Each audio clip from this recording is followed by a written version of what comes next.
Olá pessoal, aqui é o Marco.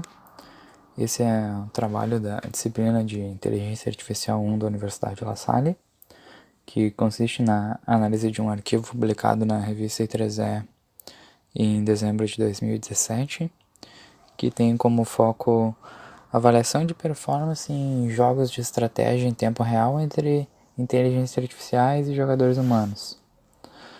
Ele foi escrito por 3 sul-coreanos e um americano. Os nomes deles são Manji Kim, Kyung Jung Kim, Seung Jung Kim e Anin Day. Então, o foco principal o foco principal do artigo é analisar o crescimento das competições de inteligência artificial do jogo StarCraft desde 2010, que houve uma crescente nisso de como melhorar o resultado de jogadores em tempo real, fazer uma comparação com inteligências artificiais, melhorar essas inteligências artificiais para tornar o jogo mais competitivo, aumentar o ranking dessas inteligências artificiais, fazer essa comparação com os humanos e tornar esses níveis parecidos. Então, isso é sinteticamente a introdução do foco do artigo. Essa é a imagem que representa o título do artigo, os autores e o que eu acabei de comentar. Bom, contextualizando um pouco. Esse artigo, a base dele é sobre uma ferramenta chamada BWAPI, que é uma interface de programação criada por hackers, que basicamente ele vai fazer essa análise das inteligências artificiais e vai comparar com o lado humano. Vamos ver aqui algo mais relevante sobre isso. Ele faz comparações entre NPCs, que são non-player characters, ou os não jogadores, né?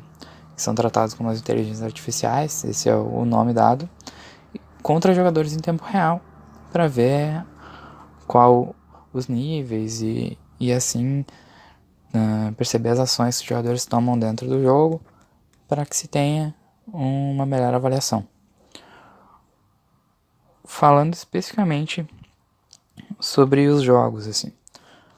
Os jogos que esse artigo traz, a base dele foram Super Mario, Angry Birds, o Pac-Man, jogos de corrida, isso em categoria solo, somente inteligência artificial jogando, digamos assim, e jogos multiplayer, como StarCraft e o Unreal Tournament. Na sequência, tem uma imagem que traz essas informações, que é essa daqui, onde ele informa o que foi utilizado para fazer essas comparações, quais os critérios de ranking. Por exemplo, o Super Mario utiliza os pontos, então as inteligências artificiais jogando, quantos pontos fizeram, como elas fariam para alcançar um maior número de pontos. E para os jogos online, com a interação entre humanos, também levando em conta esse tipo de informação. Referente aos métodos de avaliação que se citam dentro do artigo, ele fala em 4 passos. O primeiro passo trata sobre o nível de experiência dos usuários do jogo, no caso reais, para que se tenha essa interação com a pessoa. Uma espécie de mini questionário do usuário com essa inteligência artificial para saber conhecimentos do jogo e outras informações que sejam relevantes, que possam ser recebidas e interpretadas para que se tenha uma análise melhor. Depois disso, o terceiro passo seria uma partida simples de jogo realmente contra a inteligência artificial para analisar os pontos e assim se ter um resultado. E depois comentários, como se fosse um feedback da pessoa para que se tenha um resultado. Critérios de avaliação: gosto humano, tomada de decisões, produção e operação, construção, microcontrole e performance. Então, na próxima imagem, que é essa daqui, que foi do teste feito com bots no StarCraft, ele cita alguns nomes. Esses nomes que estão aqui, com essas porcentagens, são os nomes dos personagens do jogo, do StarCraft, dos jogos online, e como que cada um se adaptou a esses testes. Basicamente, pelo que eu entendi, esses valores seriam os principais utilizados dentro do jogo. Então, quanto mais um é utilizado, a porcentagem dele é maior. Então, tu vai ter uma maior análise daquele personagem. No momento em que tu utiliza pouco um personagem, tu vai ter um baixo percentual dele, porque a inteligência artificial não conseguiu entender todas as funcionalidades dele para conseguir melhorar a performance. Depois disso, o artigo se baseia muito na análise dessas avaliações, citando muitos daqueles resultados ali, os resultados por cada um dos critérios que foram citados ali anteriormente, e fazendo uma correlação do que pode melhorar dentro desse comparativo. Então, aqui no próximo, tem uma das coisas que principalmente se baseia, que é, como foi citado no passo 4, que seriam os comentários.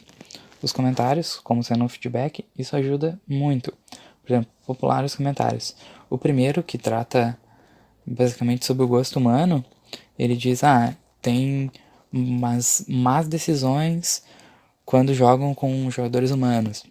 Então, isso pode ser causado, por exemplo, devido ao nível.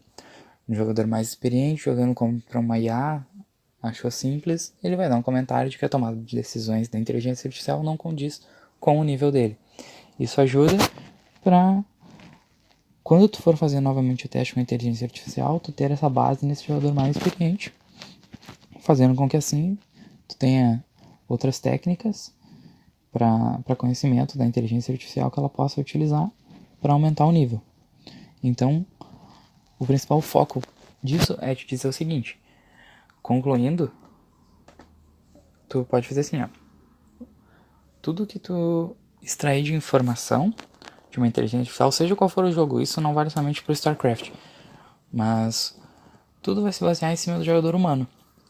No momento que a gente vai jogar um jogo e ele tem nível iniciante, intermediário e avançado, as máquinas que jogam contra nós, seja um jogo single player ou multiplayer, são com base em outros jogadores. Então, a solução de problemas vai ser em base da experiência que a inteligência artificial criou e dos casos que foram feitos com os testes dos próprios jogadores. E para o futuro não deve passar muito disso. O futuro, se a gente for pensar na publicação desse artigo, citando um jogo online como StarCraft, a gente pode entender, bem, nós estamos evoluindo para um jogo multiplayer agora. Como que a gente vai fazer um jogador jogar contra 15 inteligências artificiais que interagem entre si? Isso é uma coisa relativamente nova para o mercado. Então, jogos de guerra utilizam isso. Por exemplo, o Call of Duty tem esse tipo de recurso. E isso é muito interessante, porque isso é algo que, construtivamente, em jogos, a gente sempre teve. Mas tu ter uma análise e tu conseguir ter uma visão mais ampla do porquê que as coisas acontecem, de um passo a passo, de como funciona para que se construa e se preencham lacunas de como funcionam as inteligências artificiais, isso ajuda. Então a leitura do artigo ajuda bastante nesse sentido, assim, de fazer com que a gente tenha uma visão melhor de como funciona um processo, uma análise de dados e o que pode melhorar com a implementação de uma inteligência artificial com base em resultados de jogos feitos por usuários. Então foi uma experiência bem interessante.